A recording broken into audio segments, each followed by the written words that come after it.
तो रेजोनेंस के बाद जो दूसरा टॉपिक हम लोग डिस्कस करने चल रहे हैं, इस टॉपिक का नाम है हाइपर कंजुगेशन। ध्यान दीजिएगा, हाइपर कंजुगेशन समझिएगा होता क्या है। हाइपर कंजुगेशन, हाइपर कंजुगेशन क्या होता है रोशन?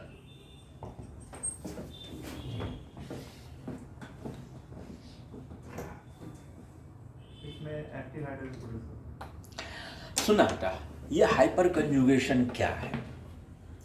अगर आपसे कभी पूछा जाए कि हाइपर कंजुगेशन होता क्या है, तो कहना है कि delocalisation of carbon hydrogen sigma bond. आपसे अगर पूछा जाए कि ये हाइपर कंजुगेशन क्या होता है, तो क्या बोलना है?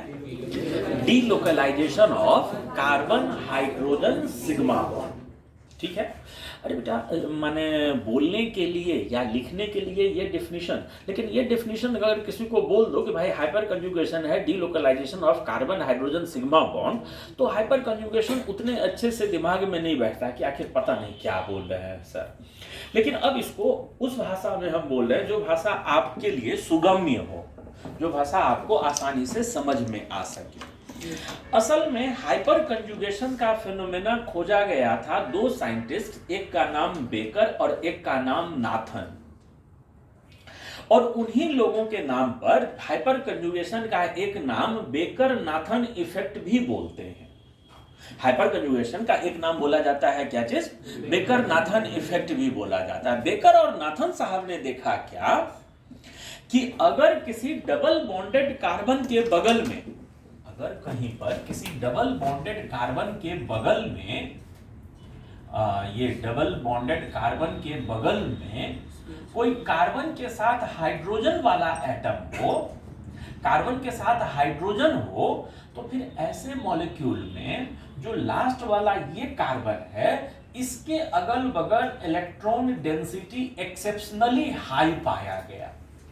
उन लोगों ने देखा कि इसके अगल बगल, इस देखो बेटा, अगर पाई बॉन्ड के कारण इलेक्ट्रॉन डेंसिटी है, वह इलेक्ट्रॉन डेंसिटी इस पाई बॉन्ड के कारण है, तो इलेक्ट्रॉन डेंसिटी यहां और यहां ज्यादा होना चाहिए था। ये एक तरफा सिर्फ एक कार्बन पर बढ़ा हुआ इलेक्ट्रॉन डेंसिटी एक्सपेरिमेंटली उन लोगों ने देखा। बेकर और नाथन साहब ने जब इस मॉलिक्यूल का एनालिसिस किया, तो उन लोगों ने देखा क्या कि डबल बॉन्डेड सिस्टम के बगल में अगर एक कार्बन हो और उस कार्बन के पास अगर हाइड्रोजन हो, तो फिर इन डबल बॉन्डेड कार्बन में जो कार्बन लास्ट में है, उसके around electron density abnormally high पाया गया। आखिर ये क्यों हुआ है? एबनॉर्मली हाई क्यों हुआ है? तो एबनॉर्मली हाई एक ही कारण से हो सकता है कि ये पाई बॉन्ड खुला है। अरे बेटा, वो पाई बॉन्ड खुला है तो थोड़ा देर के लिए खुले फिर तुरंत बंद हो जाए, माने थोड़ा देर इलेक्ट्रॉन डेंसिटी हो फिर ना हो, लेकिन यहां पर ज्यादा देर तक इलेक्ट्रॉन डेंसिटी पाया गया। आखिर क्यों? तो उन लोगों ने इस पर काम करना शुरू किया और उन लोगों ने एक अजीब चीज देखा। क्या चीज देखा वो समझना। उन लोगों ने देखा कि यह जो कार्बन हाइड्रोजन सिग्मा बॉन्ड है, यह डीलोकलाइज हो रहा है। अच्छा, डीलोकलाइज शब्द का मतलब समझ रहे हो ना? अपना लोकेशन चेंज कर लेना। यह कार्बन हाइड्रोजन जो सिग्मा बॉन्ड है, that is participating in delocalisation. Here, this carbon hydrogen sigma bond have tendency to get shifted in this direction. ये कार्बन हाइड्रोजन सिग्मा बॉन्ड इधर की तरफ झुक जाता था, और जिसके कारण यह पाई बॉन्ड इधर की तरफ झुक जाता था, उधर की तरफ शिफ्ट हो जाता था। माने इनका नया वाला जो स्ट्रक्चर होता था वो कुछ ऐसा हो जाता था। ये हाइड्रोजन, ये हाइड्रोजन, ये हाइड्रोजन बिना बॉन्ड का, यहां डबल बॉन्ड CH और ये CH2 पर कैसा चार्ज? माइनस। ठीक है, वो CH2 पर वहां कैसा चार्ज? माइनस। तो इस चीज को बेकर नाथन इफेक्ट भी बोला गया और इस चीज को हाइपर कंजुगेशन भी बोला गया। हाइपर कंजुगेशन का एक नाम और क्या बोले थे अभी? बेकर नाथन इफेक्ट बोले थे। ठीक है बेटा, और सुनो ना, इसका एक नाम नो बॉन्ड रेजोनेंस भी बोला गया है। इसका एक नाम क्या बोला गया है? नो बॉन्ड रेजोनेंस भी बोला गया है। क्यों? क्योंकि यहां पर ये हाइड्रोजन इस कार्बन के साथ बिना बॉन्ड का जुड़ा हुआ है। अब एक बात थोड़ा सा सोच कर देख, सर बिना बॉन्ड का आखिर काहे जुड़ा हुआ है? नहीं, दिमाग में ये बात उठता है कि सर बिना बॉन्ड का जुड़ा हुआ माने कौन सा लॉजिक हो गया? ठीक है, उसको समझना, इसको हम समझाने जा रहे हैं, बहुत ध्यान से समझना। तो रेजोनेंस होता क्यों है ये चीज बड़ा क्लियर हो जाएगा। सुनो बेटा, एक बात, सबसे पहले रेजोनेंस अगर पूछे तो कहना क्या है, ये बात याद हो गया कि delocalisation of carbon hydrogen sigma bond. Carbon hydrogen sigma bond अगर अपना जगह बदल रहा है तो यही हाइपर कंजुगेशन है। जानते हो बेटा, हाइपर कंजुगेशन और रेजोनेंस में कुछ सिमिलरिटी भी है। यहां भी इंटरकन्वर्सिबल होते हैं, ये भी मॉलिक्यूल की स्टेबिलिटी को बढ़ाता है, जैसे रेजोनेंस मॉलिक्यूल की स्टेबिलिटी को बढ़ाता था, ये भी रेजोनेंस के, लेकिन इस घटना को रेजोनेंस नाम नहीं दे सकते हैं, क्योंकि रेजोनेंस में और इसमें कुछ मूलभूत अंतर है, डिफिनीशन वाइज अंतर है। रेजोनेंस में सिग्मा बॉन्ड कभी नहीं चेंज होता था, जबकि यहां पर एक सिग्मा बॉन्ड का संख्या ही क्या हो गया है, कम हो गया है। तो ये रेजोनेंस कभी नहीं बोला जाएगा, ठीक है, लेकिन है रेजोनेंस के जैसा ही घटना। ध्यान देना, एक जो बात हम बताने जा रहे हैं, माने हम जवाब देने जा रहे हैं कि आखिर ये हाइड्रोजन इसके साथ बिना बॉन्ड का क्यों अटका हुआ है।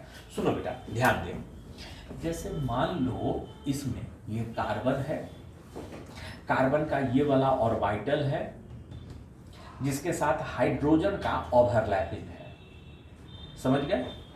और ये पीछे दो बॉन्ड है, इसका ऑर्बिटल डायग्राम नहीं, सिंपल बॉन्ड दिखा दी। और यहां पर ये पाई बॉन्ड है, ये पाई बॉन्ड है, ये और इस कार्बन के बीच में यहां पर कैसा बॉन्ड है, पाई बॉन्ड है। जानते हो बेटा हुआ क्या है कि जब ये bond to and fro move किया है, जब ये bond to and fro move किया है, तो यहां पर टू एंड फ्रो मूव करते करते ये अपना इलेक्ट्रॉन उसको दे दे, ठीक है, ये अपना इलेक्ट्रॉन क्या करे, उसको दे दिया, तो ये खाली हो गया। और ये खाली ऑर्बिटल क्या करे कि आकर इसके साथ ओवरलैप हो जाए। याद रखना, ये हाइब्रिड ऑर्बिटल है, खूब ध्यान देते रहना बेटा, हमको दोबारा ना कहना पड़े। ये वाला ऑर्बिटल कैसा ऑर्बिटल है, हाइब्रिड ऑर्बिटल है। और हम जानते हैं हाइब्रिड ऑर्बिटल बिल्कुल भी बेंट नहीं करता है, हाइब्रिड ऑर्बिटल रिजिड होता है। हाइब्रिड ऑर्बिटल क्या होता है, रिजिड होता है, स्थिर रहता है। और बेंट होने का टेंडेंसी प्योर ऑर्बिटल्स में है। बेंट होने का टेंडेंसी क्या चीज में है, प्योर ऑर्बिटल्स में। तो ये अपने जगह रिजिड है। रेजोनेंस में क्या होता था, यहां भी प्योर ऑर्बिटल होता था, तो थोड़ा ई भी झुकता था, थोड़ा ओ भी झुकता था, तो रेजोनेंस में इलेक्ट्रॉन क्लाउड ज्यादा ट्रांसफर हो जाता था। यहां हाइपर कंजुगेशन में क्या हो रहा है कि ये स्थिर है और झुकने का सारा जिम्मेदारी इसके पास है। ये इधर आकर झुका और जितना ये झुक पाया उतना इलेक्ट्रॉन क्लाउड यहां से लेकर चला गया उधर के तरफ, अपना इलेक्ट्रॉन उधर ट्रांसफर कर दिया, और ये इधर की तरफ से झुककर कुछ इलेक्ट्रॉन क्लाउड यहां से लेकर ये अपने अंदर चला गया। ठीक है बेटा, अब एक बात सुन, ये अगर अकेले झुका है तो आपको क्या लगता है, ये जो ओवरलैप्ड एरिया में इलेक्ट्रॉन है, क्या सारा इलेक्ट्रॉन लेकर ये चला गया है? ठीक है, कुछ पोर्शन लेकर गया है। एक बात समझना, अगर हम आपको बोले कि हाइपर कंजुगेशन में रेजोनेंस से ज्यादा अमाउंट में इलेक्ट्रॉन प्रोपागेट हो रहा है कि कम अमाउंट में, तो क्या बोलोगे? हाइपर कंजुगेशन रेजोनेंस के तुलना में थोड़ा कम इफेक्टिव फिनोमेना है। क्यों, कारण सही समझ रहे हो? और दूसरा बात, यहां पर भले हम बॉन्ड न दिखाएं, लेकिन समझने वाली बात यह है कि यहां पर इलेक्ट्रॉन डेंसिटी 0 नहीं हुआ है। यहां बीच में अभी भी कुछ इलेक्ट्रॉन है जो कि हाइड्रोजन के न्यूक्लियस को बांधने का काम कर रहा है। ये बात समझे, यहां पर इलेक्ट्रॉन डेंसिटी बिल्कुल नील नहीं हुआ है। तो ये हाइड्रोजन जो है वो कुछ न कुछ चीज से जुड़ा हुआ है, कुछ न कुछ इलेक्ट्रॉन वहां है, हम लोग उसको दिखा नहीं रहे हैं। या हमको दिखाई नहीं दे रहा है, ये अलग बात है। ये चीज का जवाब मिल गया यहाँ पर क्या हो रहा है, ठीक है। अच्छा अब सुनो क्या चीज, ऐसा नहीं है कि हमेशा वही हाइड्रोजन ऐसे बिना बॉन्ड का जुड़ा रहता है। कभी कभी क्या होता है कि फिर ये हाइड्रोजन रहेगा बिना बॉन्ड का, इन दोनों हाइड्रोजनों में बॉन्ड रहेगा, ये CH सिंगल बॉन्ड, ये CH2 माइनस। और कभी कभी होता ये है कि वो दोनों हाइड्रोजन बॉन्ड के साथ रहे, ये हाइड्रोजन बिना बॉन्ड का रहेगा जो उसके साथ जुड़ा रहेगा, ये यहां हो जाएगा क्या चीज, double bond CH single bond, ये CH2 माइनस हो जाता है। तो ये घटना रेजोनेंस कहलाता है।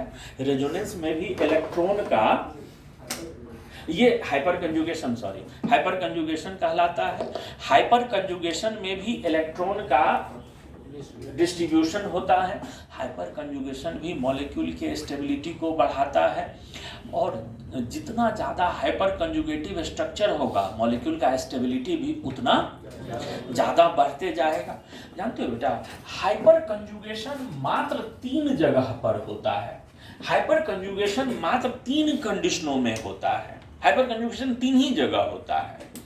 पहला, अगर कहीं पर कार्बन हाइड्रोजन सिग्मा बॉन्ड हो, सिंगल बॉन्ड के बाद फिर एक पाई बॉन्ड हो, यहां पर हाइपर कंजुगेशन होगा। दूसरा, अगर कहीं पर carbon hydrogen sigma bond conjugation में हो किसी पॉजिटिव चार्ज के साथ, तब होगा। पॉजिटिव चार्ज का मतलब खाली ऑर्बिटल, खाली ऑर्बिटल होगा तब ना इधर के तरफ से वो इलेक्ट्रॉन ले जाएगा। ये पाई बॉन्ड है, ये इधर खाली होगा तब ये खाली ऑर्बिटल, तब ना इधर से इलेक्ट्रॉन ले जाएगा। और तीसरा केस होता है जहां हाइपर कंजुगेशन होता है कि कहीं पर कार्बन हाइड्रोजन सिग्मा बॉन्ड हो और फिर अगले इलेक्ट्रॉन पे ऑड इलेक्ट्रॉन हो, अकेला इलेक्ट्रॉन हो, यहां भी हाइपर कंजुगेशन होता है। ठीक है, जानते हो बेटा, हाइपर कंजुगेशन मात्र 3 कंडीशन में होता है। पहला कंडीशन क्या बोले,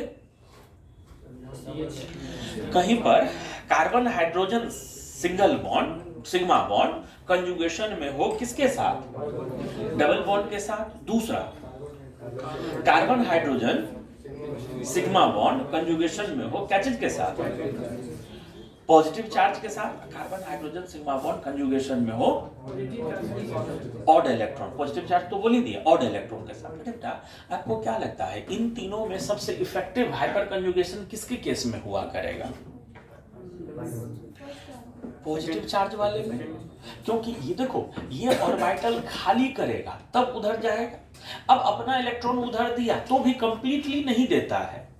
ये जब अपना इलेक्ट्रॉन उधर दिया है तो भी इलेक्ट्रॉन कंप्लीटली कुछ न कुछ बचा रह जाता है। तो कुछ बचा हुआ है तो आप उधर से कितना लाएंगे, कम ही लाएंगे। और यहाँ पर ये ऑर्बिटल क्या है, पूरा का पूरा। अरे बेटा यहाँ पर पहले से कितना इलेक्ट्रॉन है, ए, तो आप उधर से कितना लाएंगे, कम ही लाएंगे।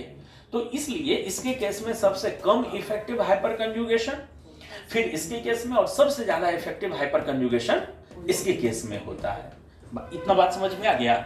चलो हम हाइपर कंजुगेशन में थोड़ा सा आगे बढ़ते हैं। हाइपर कंजुगेशन में थोड़ा सा हम लोग आगे चलते हैं। हाइपर कंजुगेटिव स्ट्रक्चर भी इंटरकन्वर्सिबल होता है, क्योंकि यहां भी स्टेबिलिटी का बहुत ज्यादा का अंतर नहीं होता है।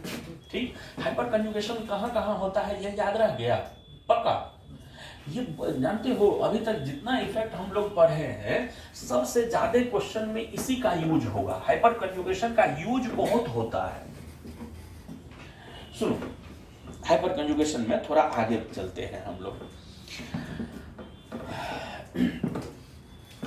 एक टर्म होता है जिसको हम लोग बोलते हैं हाइपर कंजुगेटिव हाइड्रोजन।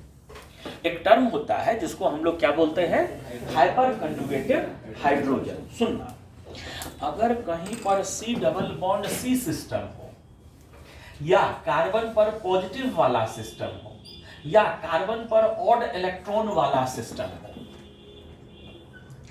इन सिस्टमों से डायरेक्टली अटैच्ड जितने भी कार्बन होंगे, C double bond C system से डायरेक्टली अटैच्ड जितने भी कार्बन होंगे, या C पर पॉजिटिव चार्ज से डायरेक्टली अटैच्ड जितने भी कार्बन होंगे, या C पर ऑड इलेक्ट्रॉन से डायरेक्टली अटैच्ड जितने भी कार्बन होंगे, वो लोग हाइपर कंजुगेटिव कार्बन कहलाएंगे।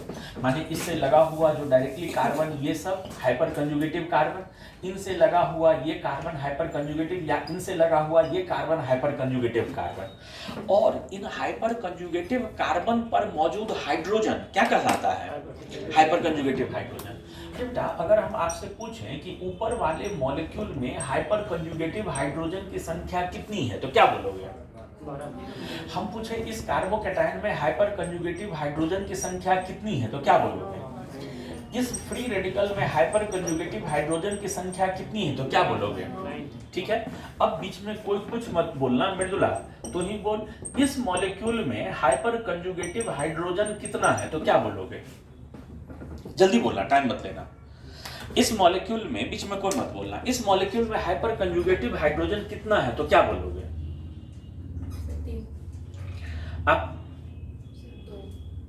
आप पीछे, तुम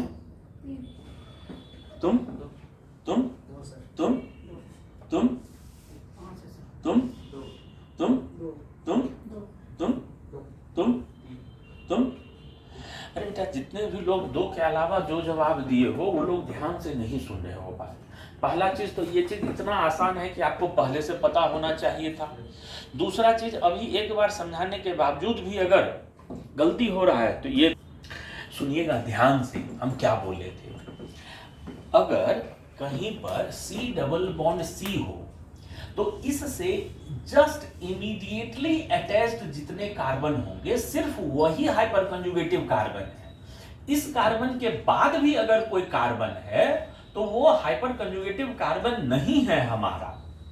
जो अभी हम क्वेश्चन लिए थे इसमें C डबल बॉन्ड C से इमीडिएटली अटैच्ड कार्बन कौन सा है? तीसरा। सिर्फ उस कार्बन के हाइड्रोजन ही हाइपर कंजुगेटिव हाइड्रोजन है। तो उसमें अभी हाइपर कंजुगेटिव हाइड्रोजन की संख्या कितनी है? 2। उम्मीद करते हैं अब की बार से गलती न होगा।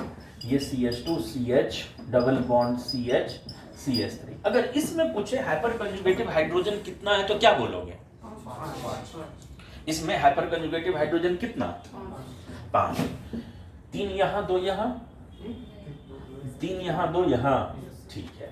चलो तो मान लो हम एक क्वेश्चन और रखें आपके सामने। क्या क्वेश्चन रखें कि मान ले हमने एक जगह टॉलिन लिखा। अरे बेटा टॉलिन में अगर आपसे पूछें कि हाइपर कंजुगेटिव हाइड्रोजन की संख्या कितनी है तो क्या बोलोगे? यहां पर हाइपर कंजुगेटिव हाइड्रोजन की संख्या कितनी है तो क्या बोलोगे?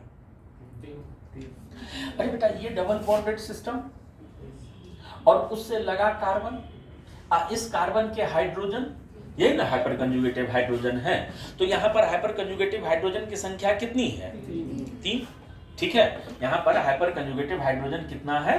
तो 3 है। उम्मीद है अब गलती ना होगा, हाइपर कंजुगेटिव हाइड्रोजन काउंट करने में गलती नहीं हुआ करेगा। ठीक, सुनो हमको अगला लाइन क्या कर, किसी भी स्पीसीज में, ध्यान से सुन रहे हो ना सब लोग, किसी भी स्पीसीज में जितने हाइपर कंजुगेटिव हाइड्रोजन होंगे उससे एक ज्यादा होता है hyper conjugative structure. The number of hyper conjugative structure is 1 more than number of hyper conjugative hydrogen. ठीक है, किसी भी स्पीसीज में जितने हाइपर कंजुगेटिव हाइड्रोजन होंगे उससे एक ज्यादा संख्या में हुआ करता है क्या चीज? Hyper conjugative structure. अरे बेटा अगर हम इतना कहने के बाद आपसे पूछें कि CH3 CH double bond CH2 इसके हाइपर कंजुगेटिव स्ट्रक्चर की संख्या कितनी हो जाएगी? 4। इसके हाइपर कंजुगेटिव स्ट्रक्चर कितने हो जाएंगे? 4। और 4 कैसे होंगे ये बेहद आसान है समझना। कैसे आसान है सर? तो जानते हो बेटा इसका पहला हाइपर कंजुगेटिव स्ट्रक्चर कैसा हो जाएगा? जिसमें सब कुछ सब बॉन्ड के साथ मौजूद हो। ये CH, ये डबल बॉन्ड CH2 पहला स्ट्रक्चर। दूसरा स्ट्रक्चर में वो वाला हाइड्रोजन बिना बॉन्ड का, ये H+, ये CH सिंगल बॉन्ड, ये डबल बॉन्ड CH2 और ये यहाँ माइनस, ये हो जाएगा। अरे बेटा अगली बार ये हाइड्रोजन बिना बॉन्ड का अब उसके अगली बार ये हाइड्रोजन, माने जितने हाइपर कंजुगेटिव हाइड्रोजन हैं, बिना बॉन्ड का ये पहला, बिना बॉन्ड का ये दूसरा, बिना बॉन्ड का ये तीसरा, और एक स्ट्रक्चर जिसमें सब के सब बॉन्ड के साथ मौजूद हो, तो हाइपर कंजुगेटिव हाइड्रोजन से एक ज्यादा नहीं हो जाएगा hyper conjugative structure.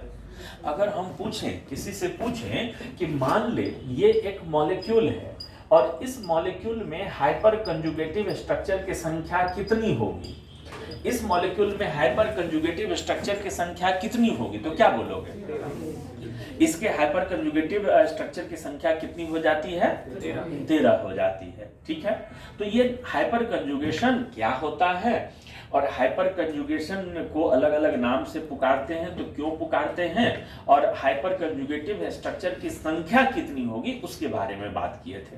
Hyper conjugation 3 जगह होता है, वो याद रखना, मात्र 3 ही जगह होता है। आपसे अगर पूछे कि एक जगह ये CH2 या मान ले CH3 है, CH2 माइनस है, आपसे पूछे क्या यहाँ हाइपर कंजुगेशन होगा, तो क्या जवाब दोगे? यहाँ हाइपर कंजुगेशन नहीं हुआ करेगा, क्योंकि हाइपर कंजुगेशन मात्र 3 जगह होता है, जब कार्बन हाइड्रोजन सिग्मा बॉन्ड के साथ कंजुगेशन में पाई बॉन्ड हो, या कंजुगेशन में पॉजिटिव चार्ज हो, या कंजुगेशन में ऑड इलेक्ट्रॉन हो। इन्हीं तीनों जगह पर हाइपर कंजुगेशन हुआ करता है। ठीक है, ये हम लोग चर्चा कर रहे थे हाइपर कंजुगेशन के बारे में। हाइपर कंजुगेशन के चर्चा को आगे बढ़ाते हैं, हम लोग चर्चा करने चल रहे हैं यूज ऑफ हाइपर कंजुगेशन। माने हाइपर कंजुगेशन डायरेक्टली बहुत जगह अप्लाई हो जाता है, माने बहुत सारे क्वेश्चन का जवाब सिर्फ और सिर्फ हाइपर कंजुगेशन के आधार पर एक्सप्लेन किया जा सकता है। तो हम चल रहे हैं उसी को समझाने के लिए, हम चल रहे हैं क्या चीज को समझाने के लिए, तो हम चल रहे हैं, बोला, यूज ऑफ हाइपर कंजुगेशन को समझाने के लिए। तो गौर करना, यूज ऑफ हाइपर कंजुगेशन, ध्यान देना। हाइपर कंजुगेशन के यूज पर बोलना शुरू करें तो सबसे पहला टॉपिक जो ध्यान आकर्षण का हकदार है, क्या चीज का हकदार है? ध्यान आकर्षण का हकदार है, वो है स्टेबिलिटी ऑफ एल्कीन्स। ठीक है, वो कौन सा पॉइंट है? पहला पॉइंट है जो हमको डिस्कस करना है, वो क्या हो जाएगा? वो हो जाएगा स्टेबिलिटी ऑफ, क्या होगा? अल्कीन्स। गौर करिए, जैसे मान लो कोई भी 2 एल्कीन हम लोगों को दे दें और बोले कि इनमें कौन ज्यादा स्टेबल है, कौन कम स्टेबल है। ठीक, जैसे हम लोगों के सामने 2 एल्कीन दे दिया या 3 एल्कीन दे दिया है, एक बार ये मॉलिक्यूल दे दिया, एक बार ये मॉलिक्यूल दे दिया, और एक बार ये मॉलिक्यूल दे दिया, और बोला कि बताओ इन तीनों एल्कीन में कौन ज्यादा स्टेबल होगा, कौन कम स्टेबल होगा। ठीक, तो हम लोग क्या जवाब देंगे बताओ? लास्ट वाला सबसे, लास्ट वाला सबसे ज्यादा स्टेबल होगा। अरे बेटा, इसमें हाइपर कंजुगेटिव हाइड्रोजन बहुत ज्यादा है। देखो, ये डबल बॉन्डेड कार्बन है, दिस वन, ये डबल बॉन्डेड कार्बन हो गए, और इनसे इमीडिएटली लगे कार्बन की संख्या कितनी है? 10। इससे इमीडिएटली लगे कार्बन पूछे हैं 4, ये एक और ये एक और ये एक, ये एक, उन चारों के हाइड्रोजन अगर मिला दे तो संख्या कितनी हो जाएगी? अरे इसमें 2 बॉन्ड है तो 2 हाइड्रोजन छुपा हुआ है, 2 बॉन्ड है तो 2 हाइड्रोजन है, 3 3 6 यहाँ पर है। इसमें हाइपर कंजुगेटिव हाइड्रोजन की संख्या कितनी है? इसमें हाइपर कंजुगेटिव हाइड्रोजन की संख्या कितनी है? सर का है को 7 है, हाइपर कंजुगेटिव हाइड्रोजन 7, सर 7, और इसमें हाइपर कंजुगेटिव हाइड्रोजन की संख्या कितनी है? तो इनमें जो स्टेबिलिटी का सीक्वेंस हो जाएगा, इनमें जो स्टेबिलिटी का सीक्वेंस हो जाएगा वो कैसा हो जाएगा? स्टेबिलिटी ये ऐसा हो जाएगा, ऐसा हो जाएगा, बात समझ में आया? इनका स्टेबिलिटी का सीक्वेंस ये इस तरह का हो जाएगा। तो कहीं भी अगर हम लोगों को किसी दो एल्कीन का स्टेबिलिटी थ्योरेटिकली कंपेयर करना है तो वो हम लोग कंपेयर किया करते हैं on the basis of number of hyper conjugative hydrogen. ठीक है जी। सुनना, यहाँ पर दो बात और बहुत सीरियस बात हमको आपके साथ शेयर करना है, बहुत ध्यान से सुनिएगा। दो बात हमको शेयर करना है और दोनों बहुत सीरियस बात हमको बताना है, बहुत ध्यान से चीजों को एक्सेप्ट कीजिएगा।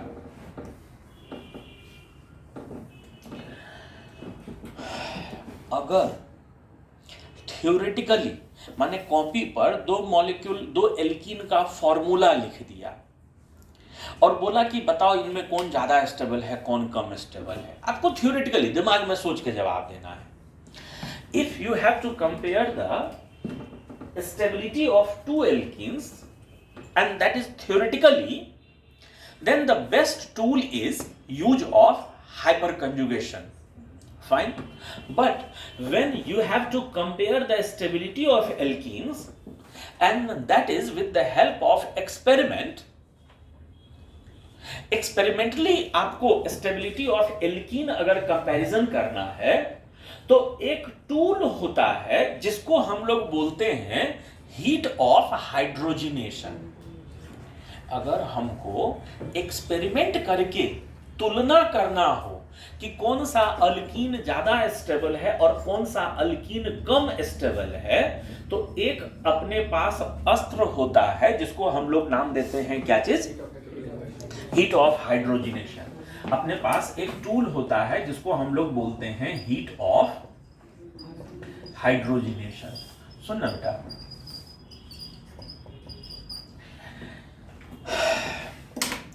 जैसे अगर कोई एल्कीन, देखो इसको भी हाइड्रोजन जोड़ के एल्केन में बना दो, इसको भी एल्केन में बना दो, लेकिन अगर कोई एल्कीन है अब पहले से अनस्टेबल है, अनस्टेबल है माने इसके अंदर एनर्जी कंटेंट क्या है? ज्यादा है। इसको अगर हाइड्रोजन देके एल्केन में बनाओगे तो ज्यादा एनर्जी रिलीज करेगा। इसका हाइड्रो पहले से स्टेबल है, इसका मतलब उसके अंदर एनर्जी कम है, उसको एल्केन में बना है तो वो क्या किया है? कम ही एनर्जी रिलीज किया है। जानते हो, एक्सपेरिमेंट एल्कीन दिए आपको, उस एल्कीन को हाइड्रोजन से रिएक्शन करवाइए। अगर किसी एल्कीन को हाइड्रोजन से रिएक्शन करवाने पर कम एनर्जी निकला है तो इसका मतलब वो ज्यादा स्टेबल रहा है। वो क्या रहा है? ज्यादा स्टेबल रहा है। ठीक है, तो सुनना, अगर हम लोगों को कोई भी एल्कीन दे दें, ठीक, और डायरेक्ट हम लोगों को एल्कीन का फॉर्मूला दे दिया और हम लोगों को बोला कि इनका हीट ऑफ हाइड्रोजिनेशन का है बताइए, यही पर दिया हुआ, यही तीनों मॉलिक्यूल दिया हुआ है, और बोले कि इनके हीट ऑफ हाइड्रोजिनेशन का है बताइए, किसका ज्यादा होगा किसका कम होगा, तो क्या बोलोगे? हीट ऑफ हाइड्रोजिनेशन अगर पूछा जाए हम लोग से कि किसका हीट ऑफ हाइड्रोजिनेशन ज्यादा होगा किसका हीट ऑफ हाइड्रोजिनेशन कम होगा, तो क्या बोलेंगे? बोल,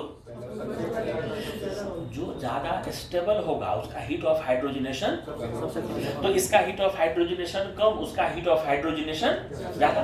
तो अगर हीट ऑफ हाइड्रोजिनेशन पर क्वेश्चन पूछा जाए तो हाइपर कंजुगेशन की मदद से जवाब दे सकते हैं। हीट ऑफ हाइड्रोजिनेशन के अकॉर्डिंग सजाने को दिया जाए तो हम लोग सजा सकते हैं। पक्का पक्का पक्का। सुनो ना सुनो ना सुनो ना,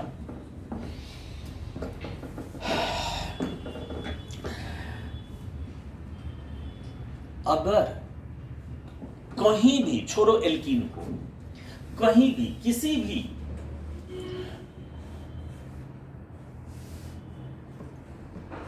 मॉलिक्यूल में स्टेबिलिटी का कंपेयर करना हो तो एक यूनिवर्सल लॉ है कि उनका हीट ऑफ कंबशन पता कीजिए। उनका क्या चीज पता कीजिए? हीट ऑफ कंबशन पता कीजिए। ठीक, लेकिन हीट ऑफ कंबशन में एक बहुत बड़ा दिक्कत है, बहुत ध्यान से सुनना, एकदम सीरियस होकर सुनना। हीट ऑफ कंबशन में एक बहुत बड़ा दिक्कत है। क्या दिक्कत है सर? तो दिक्कत यह है कि हीट ऑफ कंबशन तभी अप्लाई किया जा सकता है जब कार्बन का संख्या सेम हो। अरे बेटा, कोई भी दो मॉलिक्यूल है, एक में कार्बन कम है एक में कार्बन ज्यादा है, एक बार वो मीथेन को जला रहा, एक बार वो इथेन को जला रहा। मीथेन को जलाएगा तो एक के बार एक CO2 में बदला, अब उसके केस में तो हर मॉलिक्यूल में दो बार CO2 में बदल रहा है, तो निश्चित रूप से वहां एनर्जी क्या निकलेगा, ज्यादा। तो heat of combustion can also be used as a tool to compare the stability, but the condition is the number of carbon should be same. Carbon same इसका मतलब आइसोमर। तो हीट ऑफ कंबशन स्टेबिलिटी में use किया जा सकता है to compare the stability of isomeric molecules. ठीक है, अगर एक ही जैसा मॉलिक्यूलर फार्मूला है, कार्बन हाइड्रोजन एक के संख्या में है, तो उनके स्टेबिलिटी का कंपैरिजन हम लोग हीट ऑफ कंबशन के आधार पर भी कर सकते हैं। उनके स्टेबिलिटी का कंपैरिजन हम लोग क्या चीज के आधार पर कर सकते हैं, हीट ऑफ कंबशन के आधार पर कर सकते हैं। जानते हो बेटा, ये जो चीज हम बता रहे हैं ना, एक स्पेशल रीजन के लिए बता रहे हैं, बहुत गौर से सुनना है इस बात को। 3 मॉलिक्यूल होता है जो कि एक दूसरे के आइसोमर्स हैं। 3 मॉलिक्यूल आपके सामने हम लिखने जा रहे हैं। एक मॉलिक्यूल है trans two butene. Trans two butene का स्ट्रक्चर कैसा हो जाएगा, ये हाइड्रोजन हाइड्रोजन, ये CH3 ट्रांस टू ब्यूटीन। एक मॉलिक्यूल है सिस टू ब्यूटीन और एक मॉलिक्यूल है 2 मिथाइल प्रोपीन। कौन सा बोले, 2 मिथाइल प्रोपीन। अरे बेटा, इन तीनों मॉलिक्यूल को देखते हैं, इन तीनों में मॉलिक्यूलर फार्मूला सेम ना है। इन तीनों में मॉलिक्यूलर फार्मूला क्या है, सेम है। मॉलिक्यूलर फार्मूला क्या है, सेम है, एक ही मॉलिक्यूल है, मॉलिक्यूलर फार्मूला तो सेम है ना, तीनों आइसोमर है। और मजेदार बात जानते हो, ये तीनों मॉलिक्यूल बहुत परेशान करता है। क्यों? क्योंकि तीनों में हाइपर कंजुगेटिव हाइड्रोजन भी सेम है। तीनों में हाइपर कंजुगेटिव हाइड्रोजन भी क्या है, सेम है। देखो 3-3-6 3-3-6 3-3-6। तो इनको अगर स्टेबिलिटी के आधार पर सजाना हो तो थ्योरेटिकली नहीं, थ्योरेटिकली तो तब ना अप्लाई होता जब हाइपर कंजुगेटिव हाइड्रोजन अलग अलग होता, तो हम बोल देते ये ज्यादा ई कम। इनमें तो थ्योरेटिकली कंपैरिजन भी संभव। तो इनका स्टेबिलिटी का तुलना फिर क्या चीज से करना पड़ेगा, एक्सपेरिमेंटली। जब एक्सपेरिमेंट किया गया तो एक्सपेरिमेंट तो 2 तरीका संभव है, पहला और दूसरा। हीट ऑफ कंबशन यहां अप्लाई हो सकता है, क्यों? क्योंकि सभी के सभी एक दूसरे के आइसोमर्स हैं। लेकिन जब ये चीज किया गया तो और एक झंझट सामने आ गया। क्या झंझट आ गया कि इन तीनों मॉलिक्यूल के केस में हीट ऑफ हाइड्रोजिनेशन के आधार पर स्टेबिलिटी का ऑर्डर और हीट ऑफ कंबशन के आधार पर स्टेबिलिटी का ऑर्डर अलग अलग है। दोनों चीज सेम, दोनों क्राइटेरिया है स्टेबिलिटी को मेजरमेंट करने का, और अधिकतर बार दोनों में अंतर नहीं होता है। यह तीनों मॉलिक्यूल स्पेशल इसलिए है क्योंकि इनके केस में हीट ऑफ कंबशन का ऑर्डर और हीट ऑफ हाइड्रोजिनेशन का ऑर्डर जो है वो क्या आ जाता है, डिफरेंट आ जाता है। जानते हो, हम लोग अगर स्टेबिलिटी सजाए on the basis of delta H of hydrogen, stability हम लोग सजाएं, stability on the basis of delta H of क्या चीज, हाइड्रोजिनेशन। हाइड्रोजिनेशन वाले केस में देखा गया कि जो हमारा सिस वाला था वो ज्यादा स्टेबल, हाइड्रोजिनेशन वाले केस में देखा गया कि जो हमारा ट्रांस वाला था वो ज्यादा स्टेबल था। हाइड्रोजिनेशन वाले में देखा गया कौन ज्यादा स्टेबल, ट्रांस वाला ज्यादा स्टेबल।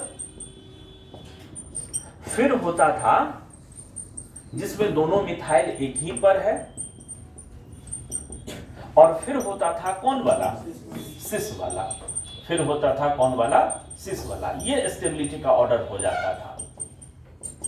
लेकिन जब हीट ऑफ कंबशन के आधार पर स्टेबिलिटी निकाला गया, stability on the basis of, इनका stability on the basis of क्या बेटा, basis of delta H of combustion, stability on the basis of delta H of combustion का ऑर्डर निकाला गया तो फिर यही ज्यादा स्टेबल पाया गया। पहले ऑर्डर ये था हीट ऑफ हाइड्रोजनेशन के आधार पर, और हीट ऑफ कंबशन के आधार पर जो स्टेबिलिटी का ऑर्डर था वो ऑर्डर पहले ये, फिर कौन वाला, फिर था स्टेबल ट्रांस वाला, ट्रांस वाला पहले लिख लेंगे तब ना शेष, उसके बाद सबसे अंत में अभी भी था कौन वाला, सिस वाला जो था वो अभी भी था, ये सिस वाला अभी भी था। तो अब बात यहां उठता है कि सर दोनों आपका जो पैरामीटर था स्टेबिलिटी को नापने का, दोनों ने तो अलग अलग ऑर्डर बताया, तो अब क्या किया जाए। तो सुनो उसका जवाब, अगर किसी क्वेश्चन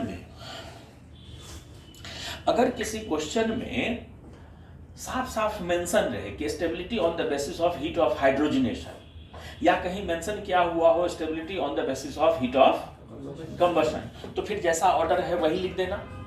लेकिन अगर कहीं पर कोई नाम न लिखा हुआ रहे, इन तीनों मॉलिक्यूल को देखकर यूं ही लिखा रहे कि इनके स्टेबिलिटी का ऑर्डर बताइए, तो जानते हो वैसे केस में जो कंबशन वाला ऑर्डर होता है ना वो ज्यादा ऑथेंटिक माना जाता है। अगर इन तीनों मॉलिक्यूल में स्टेबिलिटी का कंपैरिजन करने के लिए दे और कोई नाम न लिखा रहे, हीट ऑफ हाइड्रोजनेशन या हीट ऑफ कंबशन ना लिखा रहे, तो हम लोग किसको पुट दिया करेंगे, ये वाला मॉलिक्यूल। इस पर क्वेश्चन हर एग्जाम में आ चुका है, इन तीनों मॉलिक्यूल का स्टेबिलिटी पर क्वेश्चन हर जगह आ चुका है। ठीक है, तो इसको जरूर जरूर जरूर से ध्यान में रखिएगा इन तीनों के बारे में।